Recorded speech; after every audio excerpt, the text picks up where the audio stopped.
What did divers uncover inside a Nazi submarine lost for decades beneath the Atlantic? And why did their discovery rewrite World War II history? From eerie silence to haunting relics frozen in time, every descent revealed truths the ocean refused to forget. Stay with us, because what they found inside this sunken war machine will leave you speechless. The descent into darkness. It began with a sound that didn't belong, a faint sonar ping echoing through the static of the Atlantic. On a humid night off the coast of New Jersey, a group of seasoned divers prepared their gear, unaware that what waited below would challenge decades of military history. The ocean was calm, almost deceitfully so, masking the graveyard of wrecks resting in its depths. Beneath that stillness, something metallic and massive lay hidden, something that shouldn't have been there at all. The divers were led by John Chatterton and Richie Kohler, two names known among wreck explorers for their precision and fearlessness. Their mission was simple on paper: locate an uncharted shipwreck spotted by a local fisherman's sonar. But as their equipment hummed and the first readings came in, the outline on the screen didn't resemble any fishing trawler. It was sleek, narrow, and unmistakably military. A submarine. Yet, according to every known record, there was no submarine lost in this region. Descending into the black water was like entering another world. Visibility dropped to almost nothing. The cold bit through every layer, and the silence was suffocating. The first glimmer of steel under their lights came like a ghost appearing from the dark. The structure was long, corroded, and disturbingly intact. Each diver's breathing grew heavier as they realized they weren't just exploring an unknown wreck. They were standing over something that history had erased. At 230 feet below the surface, the Atlantic holds onto its secrets fiercely. The divers moved slowly, guided only by beams of light that revealed tangled fishing nets, jagged openings, and markings covered by decades of marine growth. They found themselves face to face with a sealed hatch, its edges still sharp, as if frozen in the very moment it had closed for the last time. Every turn of a valve, every flicker of their lamps, hinted at a story that didn't match any logbook. Returning to the surface after the first dive, the team reviewed the footage in silence. No nameplate, no identifying insignia. The hull design, however, was unlike any Allied submarine. It bore the hallmarks of German engineering, rivet patterns, hull curvature, even the remnants of equipment that matched the profile of late-war U-boats. Still, the official wartime records were clear. No German U-boat was ever reported sunk off the American East Coast in that position. Something didn't add up. The Atlantic waters off New Jersey are crowded with history, merchant ships, tankers, and relics of two world wars. But this find felt different. Its precision-built design and depth placement ruled out a commercial vessel. The divers realized they were staring at the remains of a German submarine, but which one? And why here? The answer, buried under decades of wrong assumptions, was waiting for anyone daring enough to keep digging. For Chatterton and Kohler, the mystery quickly became personal. They were no strangers to danger, but this wreck seemed to fight back. Poor visibility, strong currents, and unpredictable entanglements made every descent life-threatening. Yet, each risk pulled them closer to a question that refused to go away. How had a Nazi U-boat ended up thousands of miles from its reported location, with no official record of combat nearby? The deeper they went, the stronger the feeling that this wasn't a simple accident. There was precision in the damage, a strange stillness in the layout, as if the submarine had gone down in silence, not in battle. They couldn't have known it yet, but this discovery would force historians, naval experts, and governments to re-examine everything they thought they knew about the war's final months. What the divers found that night was only the beginning of a story buried for half a century, one that would expose lost orders, mistaken reports, and a vanishing act that baffled both nations. Could this mysterious wreck truly be a lost German U-boat long believed destroyed thousands of miles away? Stay with us as the mystery deepens. The U-boat that vanished from history. When word spread that a German submarine had been found off the New Jersey coast, even experienced historians dismissed it as impossible. Wartime reports were clear. The last known mission of U-869 placed it near Gibraltar, thousands of miles away. Yet the divers' discovery defied that certainty. Somewhere between 1944 and 1945, this U-boat had vanished from the records, and with it, 56 men disappeared into silence. To understand how the mystery began, you have to return to the winter of 1944, when Germany's naval command was in chaos. Orders shifted constantly as Allied forces closed in. Communications between U-boat command in Berlin and their submarines often failed under heavy radio interference. U-869, a state-of-the-art Type 9C/40 submarine, was among the elite, capable of deep dives and long-range patrols meant to disrupt Allied shipping routes. But its final orders were a mess of confusion and crossed signals. On December 29, 1944, U-boat headquarters transmitted new instructions. U-869, originally assigned to operate near the American East Coast, was redirected to the waters west of Gibraltar. But those messages never reached the crew. The last confirmed transmission from U-869 came on January 10, 1945, acknowledging fuel levels but nothing more. After that, silence. No distress call, no coordinates, no confirmation of the new orders. The submarine simply vanished into the Atlantic static. German command assumed the crew had obeyed the latest directive and sailed toward Gibraltar. When Allied records later showed that a German submarine had been destroyed in that area, it was immediately identified as U-869. Without wreckage or visual proof, the Navy filed it as another routine loss. The crew's families were told their loved ones had perished near the Mediterranean. Memorial plaques were carved, and the case was closed. But the paperwork was built on assumptions. Wartime records often relied on best guesses, sometimes written in the middle of battle.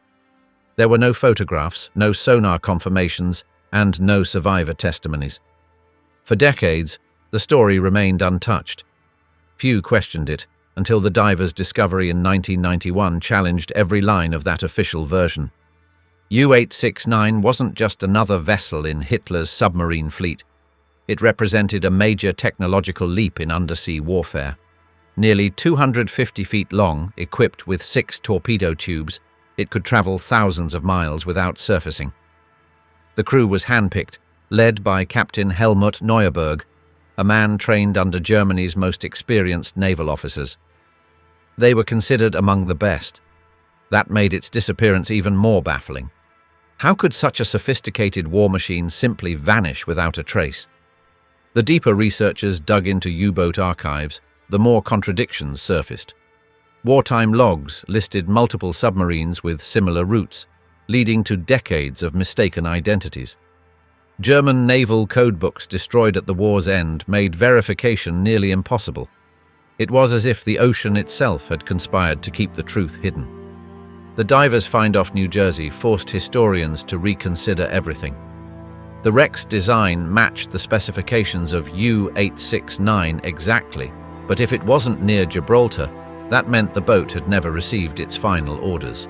It had likely continued its original mission, a patrol along the American coastline during the final months of the war. The implications were staggering. It meant U-869 had crossed the Atlantic undetected, possibly preparing for attacks against US shipping when disaster struck. Even more unsettling was what this discovery said about history itself. For half a century, the truth had been buried by a clerical mistake. Families had mourned in the wrong place. Naval records had listed false victories, and a steel tomb had rested silently just beyond the reach of coastal waters, waiting for technology and curiosity to catch up. As the divers realized the wreck's true identity, one question haunted them.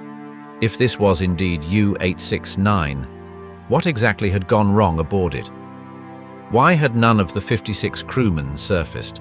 And how had the submarine met its sudden end so close to the American shore? What secrets might still be locked within the wreck's corroded walls? Come with us to explore the hidden corners of the story. The divers who refused to give up. The confirmation that the wreck was indeed a German U-boat didn't end the search. It only sharpened the mystery. If U-869 had crossed the Atlantic and died within sight of the American coast, then every official record from 1945 was wrong. To the men who had found it, that was reason enough to risk everything to uncover what really happened inside. John Chatterton and Richie Kohler weren't historians by profession. They were working divers who earned their reputations in the hazardous wreck fields of the North Atlantic. They understood that every expedition demanded a price. The waters off New Jersey were treacherous, cold, murky, and unpredictable, but what drew them back was the unanswered story sealed inside the hull. Each dive was a step deeper into history's blind spot. Their first goal was documentation. With handheld video lights and side-mounted cameras, they began mapping the site section by section. The submarine lay on its side, partly buried in silt. Sharp metal edges, nets, and collapsing corridors turned every movement into a calculated gamble. The men used guideline reels to mark their route, knowing one wrong turn could strand them inside. Visibility often dropped to a few feet. The wreck seemed to swallow light whole. What they recovered in those early dives was more than evidence. It was emotion frozen in time. A pressure gauge labeled in German. A cooking pot resting where a galley once stood. A small locker door still latched tight. Every artifact hinted that the submarine had gone down fast, giving the crew no chance to escape. Yet, without clear damage on the exterior, the divers struggled to understand the cause. Back on shore, their footage created debate among naval experts. Some dismissed the find as another U-boat mistaken for U-869. Others argued that only an internal explosion could explain the way compartments had folded inward. But Chatterton and Kohler were not satisfied with speculation.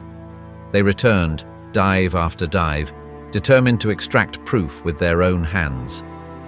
One summer morning, a shaft of sunlight reached the deck just as Kohler's lamp illuminated a corroded utensil wedged in the sediment. It was a simple butter knife, but the engraved name stopped him cold. Horenberg. The divers would later learn that Georg Horenberg had served aboard U-869. That single clue transformed years of uncertainty into certainty. No longer a mystery sub, the wreck now had a name, and 56 lives attached to it. The discovery pushed the divers further. They contacted naval archives in Germany, cross-checked shipyard serial numbers, and located blueprints from the Deschimag AG Weser yard in Bremen, where U-869 had been built. Every bolt and component matched. Piece by piece, they verified what the ocean had kept secret since 1945. But solving one mystery exposed another. Why had U-869 surfaced nowhere near Gibraltar? And if its torpedo tubes were still sealed, what calamity had taken it down? When the divers found compartments crushed inward and electrical panels blown apart from within, a new theory emerged, that a torpedo malfunction might have turned back on its launcher. Each new dive carried heavier risk. Oxygen calculations had to be exact. Decompression stops were timed to the second. More than once, Chatterton surfaced with symptoms of nitrogen narcosis, the price of chasing answers at extreme depth. Yet he and Kohler pressed on, not for glory, but for the truth buried with the crew. Their persistence turned a forgotten wartime statistic into one of the most investigated submarine mysteries in naval history.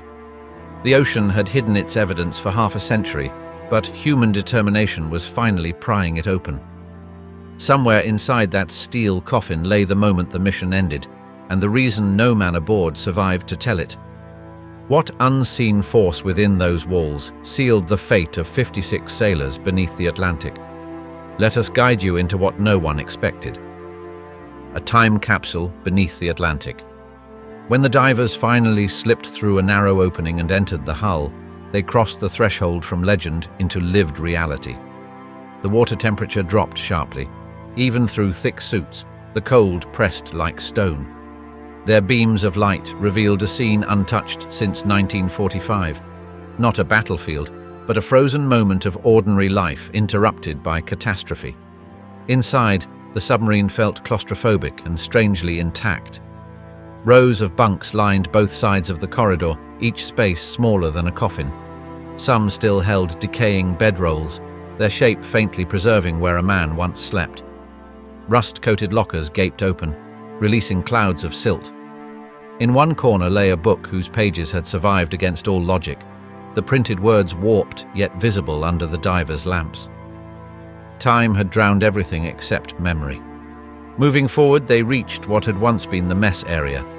Plates rested on a narrow table, and a ration tin sat beside them, its label barely legible. Someone had opened it in the final hours before disaster struck. The divers paused, struck not by the artifacts themselves but by what they represented, a group of young men eating, talking, and unaware that history was counting their last moments. Past the mess hall, the corridor narrowed toward the crew's quarters. Objects floated eerily in the still water. A leather glove, a bent spoon, a cracked mirror reflecting their lights in fragments. The sight was almost unbearable. It no longer felt like exploring a wreck. It felt like trespassing in someone's final day. The divers tread carefully, documenting every object before moving on, knowing that each item told a silent story. The control room was a maze of collapsed panels and tangled wires. Dials marked in German still clung to the walls. Gauges for depth and pressure had shattered inward, the first sign that something catastrophic had happened inside. Yet, despite the damage, much of the room remained eerily preserved. It was as if the ocean itself had chosen to protect what man had forgotten. Near the forward section, they reached the torpedo room. Here, the evidence grew stranger. Several of the torpedo tubes were still sealed, their internal mechanisms undisturbed. Normally, during combat, at least some would have been fired. That detail puzzled every expert who reviewed the footage later. If the U-boat had been attacked from above, why hadn't it returned fire? And if it wasn't under attack, what had caused the violent internal collapse visible throughout the hull? Along the deck plating, the divers found personal effects: a rusted harmonica, a shaving brush, and a small deck of playing cards sealed in a pouch. They were traces of humanity in the most inhuman of settings. The items revealed the rhythm of submarine life: long hours, cramped spaces, and the briefest attempts to feel normal in an environment built for war. The preservation was extraordinary. Low oxygen levels, frigid temperatures, and the deep Atlantic stillness had created a near-perfect vault. Even fragments of uniform fabric and paper labels had survived. Naval historians later confirmed that the cold, mineral-rich water of this region acts as a natural preservative, slowing decay for decades. U-869 had become more than a wreck. It was a time capsule of the last days of the German Navy. Each new find carried an emotional weight. The divers weren't unearthing treasure, they were resurrecting memories. What struck them most wasn't the machinery or the weapons, but the personal details that stripped away ideology and exposed something universal, the human cost of war sealed in steel. By the time they surfaced, silence lingered among the crew. What they had seen was more than evidence of a technical failure. It was the anatomy of tragedy preserved in salt water. They had walked through the quarters of men who never came home, whose last breaths were trapped in a vessel history had misplaced. Which hidden moment within those walls transformed a routine patrol into a permanent tomb? Stay here as the next twist unfolds. The day U-869 destroyed itself. The clues hidden inside the wreck pointed toward one chilling possibility. U-869 may not have been sunk by an enemy at all. The internal destruction told a story that didn't match any record of combat. Panels were blown inward, not outward, and debris was scattered in patterns suggesting a blast from within. For those who understood submarine engineering, this was the most dreaded scenario imaginable. In World War II, one of the greatest threats to any submarine wasn't the enemy, it was its own weaponry. Torpedoes were complex, temperamental devices packed with explosives and early guidance systems that often malfunctioned. Among sailors, a single phrase inspired real fear: the circle runner. It referred to a torpedo that, instead of moving toward its target, looped back in a wide arc and struck the submarine that fired it. U-boats from both the German and American fleets had fallen victim to this fatal error. As researchers studied the evidence from U-869, the signs began to align. The shattered forward compartments bore the kind of implosion patterns expected from a torpedo detonation inside or near the hull. The damage was confined mostly to the front section, precisely where torpedo tubes were located. Unlike external attack marks, there were no signs of deep fragmentation from above, no hull perforations that would suggest depth charges.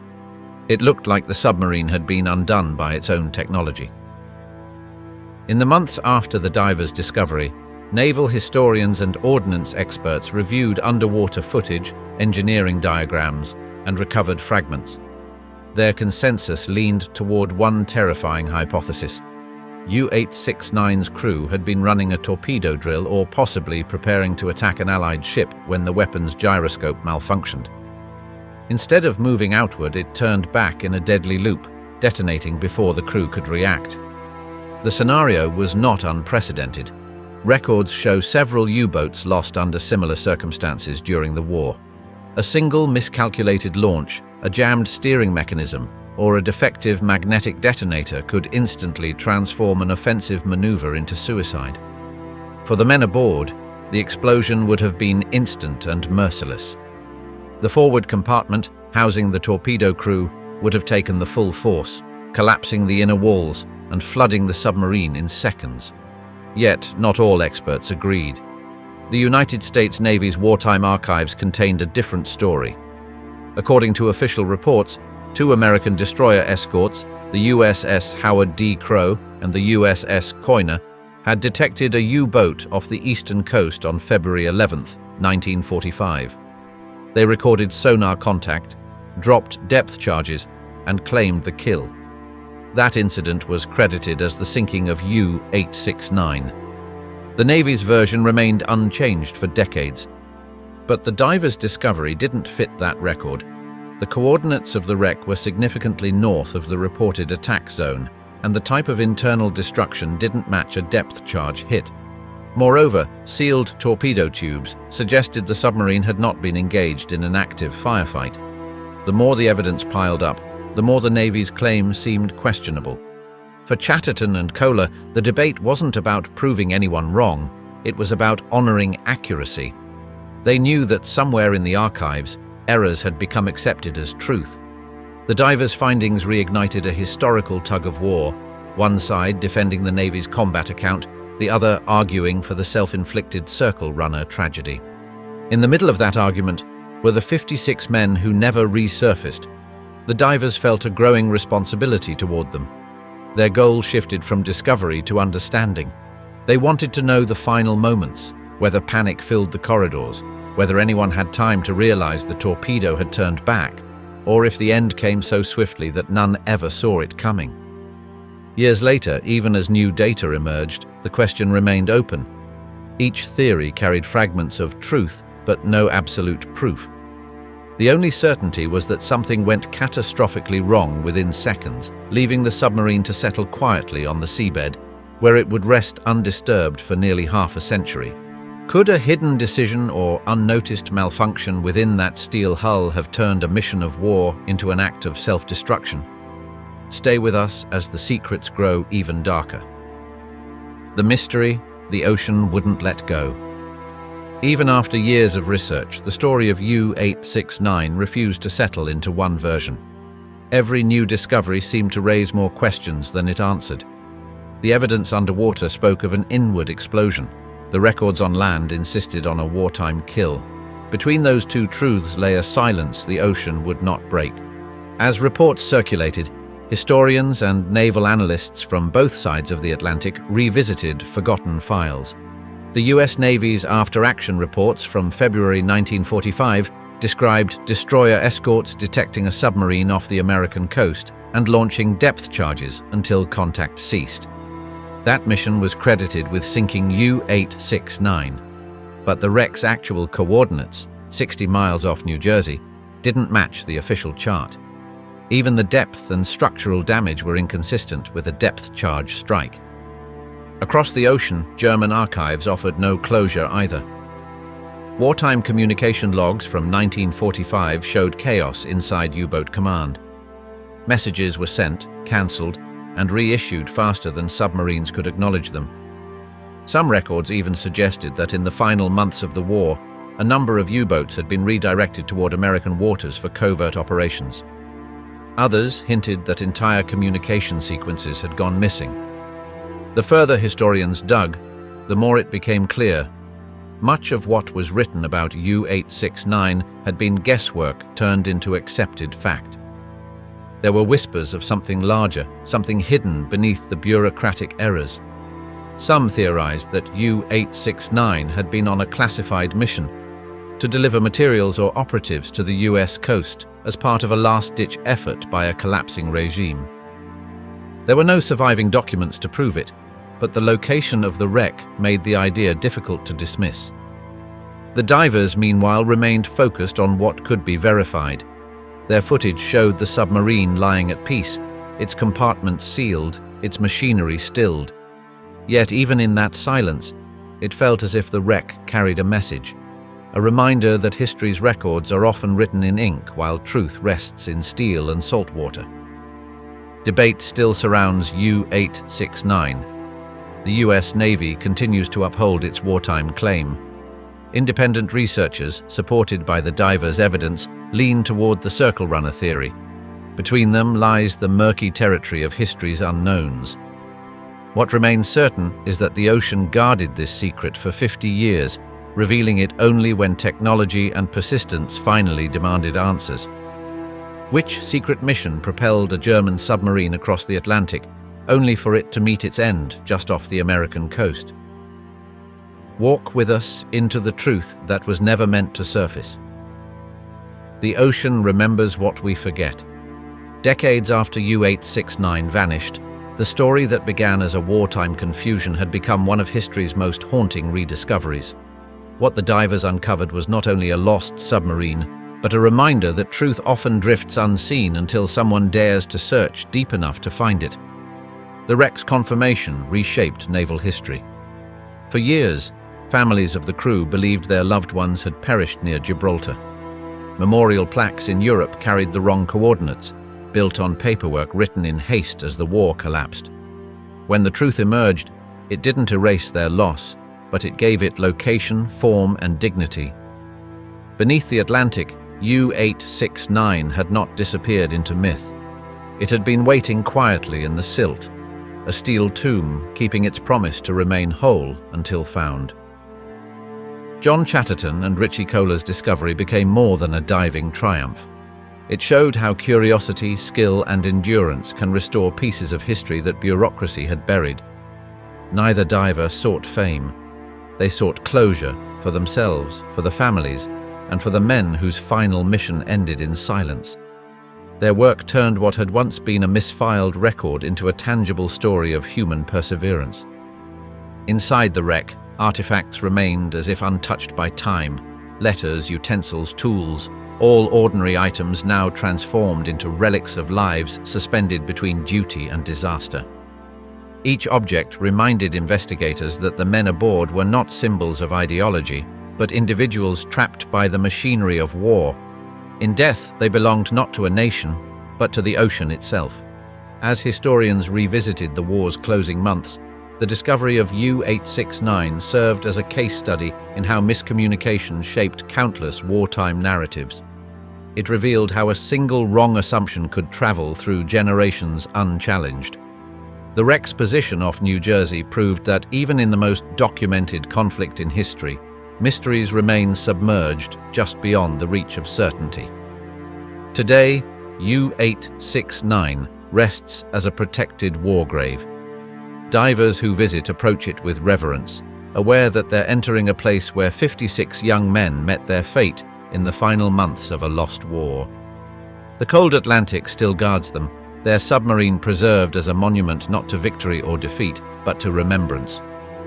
Ultimately, the tale of U-869 is not just about how it sank, but about its remarkable rediscovery. It shows us that the past never truly fades. It lingers in silence, hidden beneath layers of water and time, waiting for someone to uncover its story once more. Were you astonished by what the divers discovered inside the forgotten Nazi submarine? and the mystery that rewrote decades of military history. Tell us what moment shocked you the most.